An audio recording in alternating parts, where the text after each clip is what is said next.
परिचय। रीता, मैंने पानी गर्म करने के लिए बाल्टी में निमज्जन छड़ रख दी है, उसके निकट मत जाना, ठीक? मैं आपसे इसके संबंध में पूछना चाहती थी। विद्युत से पानी का गर्म होना या भोजन का पकना कैसे होता है? जैसे कि आप चावल पकाने के लिए विद्युत कुकर का प्रयोग करती हैं। ये सब विद्युत के तापन प्रभाव के कारण होता है। मैं तुम्हें समझाती हूँ। बच्चों, इस अध्याय में हम विद्युत धारा, विद्युत परिपथ तथा विद्युत धारा के प्रभावों के बारे में जानेंगे। उद्देश्य। इस पाठ के अंत में आप निम्न करने में सक्षम हो जाएंगे। विद्युत धारा व परिपथ को परिभाषित करना, विभव व विभवांतर को समझना, परिपथ आरेख की विवेचना करना, ओम के नियम का वर्णन करना, उन तथ्यों को समझना जिन पर चालक का प्रतिरोध निर्भर करता है, प्रतिरोधकों की प्रणाली के प्रतिरोध का वर्णन करना, विद्युत धारा व विद्युत शक्ति के ऊष्मीय प्रभावों का वर्णन करना। विद्युत धारा व परिपथ। हमारे चारों ओर जो वस्तुएं हैं वे सभी परमाणु से बनी हैं। प्रत्येक में 3 कण होते हैं, प्रोटॉन, न्यूट्रॉन और इलेक्ट्रॉन। इलेक्ट्रॉन में ऋणात्मक आवेश होता है और ये परमाणु के केंद्र के चारों ओर परिक्रमा करते हैं। प्रोटॉन में धनात्मक आवेश होता है और ये परमाणु के केंद्र में होते हैं। जब इलेक्ट्रॉन चालक के माध्यम से गति करते हैं तब विद्युत धारा उत्पन्न होती है। विद्युत धारा 2 प्रकार की होती है। प्रत्यावर्ती धारा AC, वह विद्युत धारा जो आगे व पीछे दोनों ओर बहती है प्रत्यावर्ती धारा यानी AC कहलाती है। दिष्ट धारा DC, वह विद्युत धारा जो एक ही दिशा में बहती है दिष्ट धारा यानी DC कहलाती है। जैसे कोई बैटरी दिष्ट धारा या DC उत्पन्न करती है। विद्युत विभव व विभवांतर। आइए विद्युत विभव व विभवांतर की अवधारणाओं को समझें। विद्युत विभव। विद्युत विभव एक अदिश मात्रा है जिसे फाई, पाई ई या V द्वारा व्यक्त किया जाता है। यह एक बिंदु है जिसे किसी अवस्थिति पर किसी आवेशित कण की विद्युत विभव ऊर्जा को कण के आवेश से विभाजित करके प्राप्त किया जाता है। विद्युत विभवांतर। विद्युत विभवांतर आवेश के बहाव की दिशा निर्धारित करता है। उदाहरण के लिए एक पाइप की कल्पना कीजिए जो एक टोंटी के द्वारा एक डब्बे से जुड़ा है। पाइप में मौजूद जल की मात्रा डब्बे में मौजूद जल की मात्रा से कम है। यद्यपि पाइप के जल का स्तर डब्बे के जल के स्तर से अधिक है। जब टोंटी खोली जाती है तो जल पाइप से डब्बे में तब तक जाता रहता है जब तक कि पाइप और डब्बे दोनों का जल स्तर समान न हो जाए। इससे पता चलता है कि जल के बहाव की दिशा जल की मात्रा से नहीं बल्कि उसके स्तर से निर्धारित होती है। जल के बहाव के लिए विभवांतर ही उत्तरदायी है। क्या आप जानते हैं? चिन्ह I का प्रयोग आंद्रेई मैरी एम्पियर द्वारा किया गया था। जब उन्होंने 1820 में बल के नियम की खोज करके एम्पियर का बल नियम सिद्धांत प्रतिपादित किया, तब विद्युत धारा की इकाई का नामकरण उनके नाम पर ही किया गया। परिपथ आरेख। विद्युत परिपथ को एक योजनाबद्ध आरेख द्वारा भली भांति व्यक्त किया जा सकता है। कुछ पारंपरिक चिन्ह हैं जिनका प्रयोग आप परिपथ आरेख में प्रयुक्त होने वाले अधिकांश तत्वों को व्यक्त करने के लिए कर सकते हैं। ये रूढ़ प्रतीक नीचे दर्शाए गए हैं। ओम का नियम। ओम का नियम वोल्टेज व विद्युत धारा के बीच के संबंध को इंगित करता है। यह बताता है कि 2 बिंदुओं के मध्य किसी चालक के द्वारा जाने वाली विद्युत धारा उन दोनों बिंदुओं के मध्य के विभवांतर के प्रत्यक्षतः समानुपाती होती है।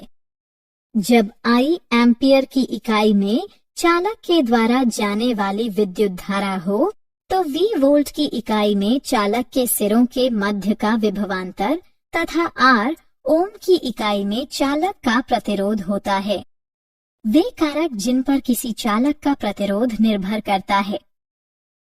ऐसे 3 कारक हैं जो किसी चालक के प्रतिरोध को प्रभावित करते हैं। ये हैं मोटाई, लंबाई और तापमान।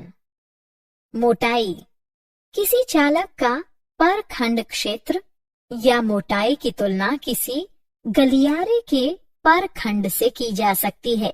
यदि गलियारा चौड़ा है तो वो अधिक धारा को जाने देता है। यदि गलियारा संकरा है तो धारा का उससे गुजरना कठिन होता है। ऐसा परखंड क्षेत्र के कारण होता है जो कि बहाव की उच्च दर को रोकता है। लंबाई किसी चालक की लंबाई गलियारे की लंबाई के ही सदृश है।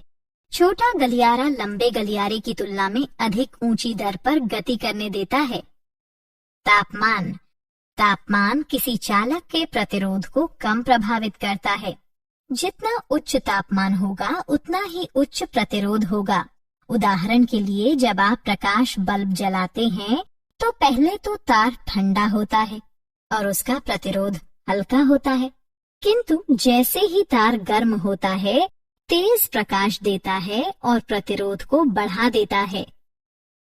क्या आप जानते हैं, जब आप तार की लंबाई को 2 गुना कर देते हैं तब तार का प्रतिरोध भी 2 गुना हो जाता है, जबकि जब आप तार का परखंड क्षेत्र 2 गुना करते हैं तो प्रतिरोध आधा हो जाता है।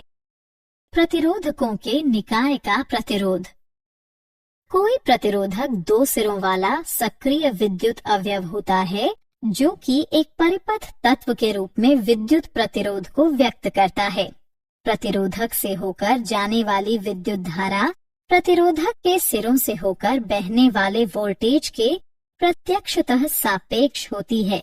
अतः प्रतिरोधक के सिरों से होकर बहने वाले वोल्टेज व परिपथ में बह रही विद्युत धारा के घनत्व के अनुपात को प्रतिरोध कहते हैं।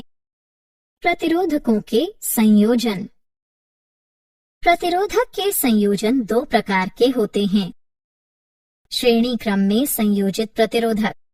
वे प्रतिरोधक जो श्रेणीबद्ध रूप से इस प्रकार संयोजित होते हैं कि उनमें धारा क्रमबद्ध रूप से बहती है, श्रेणी क्रम में संयोजित प्रतिरोधक कहलाते हैं। यहाँ विद्युत धारा प्रयुक्त वोल्टेज अवयवों की संख्या व परिपथ में अवयवों की प्रकृति पर निर्भर करती है। पार्श्व क्रम में संयोजित प्रतिरोधक। वे प्रतिरोधक जो इस प्रकार जुड़े होते हैं कि किसी एक बिंदु से बिखरते हैं तथा पुनः परिपथ में कहीं और परस्पर मिल जाते हैं, पार्श्व क्रम में संयोजित प्रतिरोधक कहलाते हैं। यहाँ प्रत्येक अवयव में विद्युत धारा इस प्रकार समान रहती है मानो वहाँ एक ही अवयव हो। अतः बैटरी में बहने वाली कुल विद्युत धारा प्रत्येक शाखा में बहने वाली धाराओं के योग के बराबर होती है। क्या आप जानते हैं, श्रेणी क्रम में संयोजित प्रतिरोधकों में प्रत्येक प्रतिरोधक में समान विद्युत धारा होती है, जबकि पार्श्व क्रम में संयोजित प्रतिरोधकों में प्रत्येक में समान वोल्टेज होते हैं।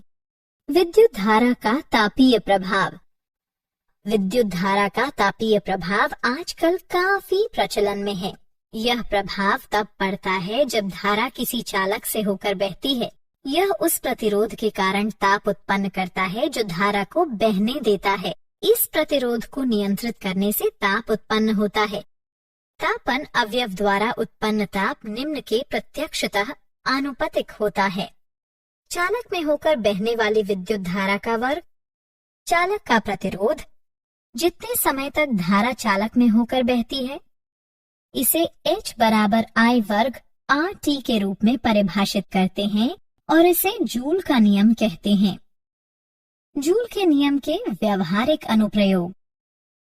विद्युत धारा का तापीय प्रभाव अनेक उपकरणों पर लागू किया जा सकता है। इनमें से ये सम्मिलित हैं: विद्युत निमज्जन जल हीटर, विद्युत इस्त्री बक्सा, एक अच्छे तापन अवयव में उच्च प्रतिरोधकता एवं उच्च गलनांक होता है। उदाहरणार्थ, विद्युत फ्यूज विद्युत धारा के तापीय प्रभाव का एक उदाहरण है।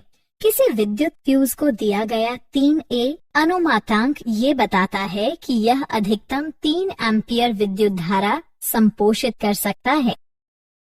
विद्युत शक्ति।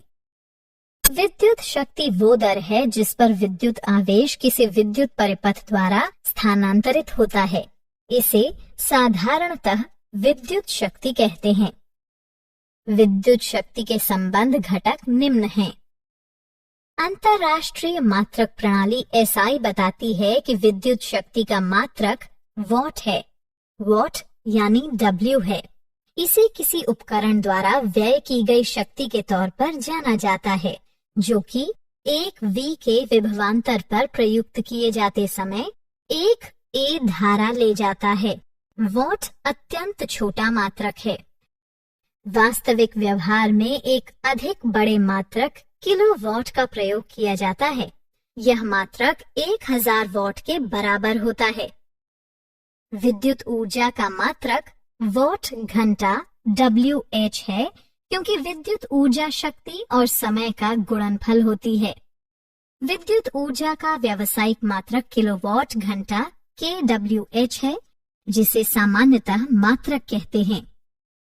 क्या आप जानते हैं, विद्युत धारा का प्रयोग प्रकृति भी करती है।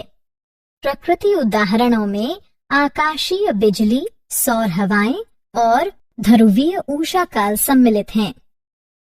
सारांश। आइए हमने जो कुछ सीखा है उसे संक्षेप में दोहराएं। जब इलेक्ट्रॉन किसी चालक से होकर गुजरते हैं तो विद्युत धारा उत्पन्न होती है। एक ही दिशा में बहने वाली विद्युत धारा दिष्ट धारा कहलाती है। एक विद्युत धारा जो आगे व पीछे दोनों ओर बहती है प्रत्यावर्ती धारा कहलाती है। विद्युत विभव वो बिंदु है जिसे किसी अवस्थिति पर किसी आवेशित कण की विद्युत विभव ऊर्जा को कण के आवेश से विभाजित करके प्राप्त किया जाता है। विद्युत विभवांतर आवेश के बहाव की दिशा निर्धारित करता है। ओम का नियम ये बताता है कि दो बिंदुओं के मध्य किसी चालक के द्वारा जाने वाली विद्युत धारा उन दोनों बिंदुओं के मध्य के विभवांतर के प्रत्यक्षतः समानुपाती होती है। किसी चालक के प्रतिरोध को 3 बाहरी कारक प्रभावित करते हैं: मोटाई, लंबाई तथा तापमान। प्रतिरोध 2 सिरों वाला सक्रिय विद्युत अवयव होता है, जो कि एक परिपथ तत्व के रूप में विद्युत प्रतिरोध को व्यक्त करता है। वे प्रतिरोधक जो श्रेणीबद्ध रूप से इस प्रकार संयोजित होते हैं कि उनमें धारा क्रमबद्ध रूप से बहती है, श्रेणी क्रम में संयोजित प्रतिरोधक कहलाते हैं। वे प्रतिरोधक जो इस प्रकार जुड़े होते हैं कि किसी एक बिंदु से बिखरते हैं तथा पुनः परिपथ में कहीं और परस्पर मिल जाते हैं, पार्श्व क्रम में संयोजित प्रतिरोधक कहलाते हैं।